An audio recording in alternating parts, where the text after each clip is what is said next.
Donc, on voit comment se passe cet infarctus, on veut l'empêcher.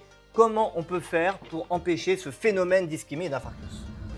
Alors, les attaques cardiaques peuvent être évitées en adoptant un mode de vie sain et en surveillant ce qu'on appelle les facteurs de risque cardiovasculaires, qui sont le tabagisme, l'hypertension artérielle, l'excès de cholestérol dans le sang et le diabète. Alors, on reviendra tout à l'heure sur l'hygiène de vie, il y a des choses très intéressantes à savoir et à mettre en pratique.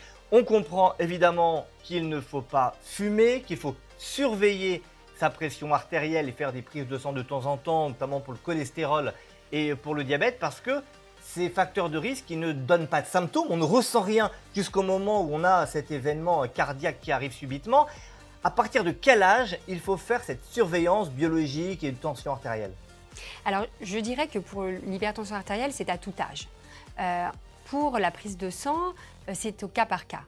Lorsqu'on a des facteurs de risque cardiovasculaire ou une histoire familiale de problèmes cardiaques, de cholestérol, il est nécessaire de faire cette prise de sang beaucoup plus tôt, voire dans l'enfance.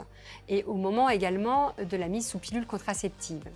Et si on n'a pas de facteur de risque, il est tout de même recommandé de le faire à partir de 40 ans chez l'homme et à partir de 50 ans chez la femme ou au moment de la ménopause. Vous nous avez parlé des facteurs de risque, vous ne nous avez pas parlé du régime idéal.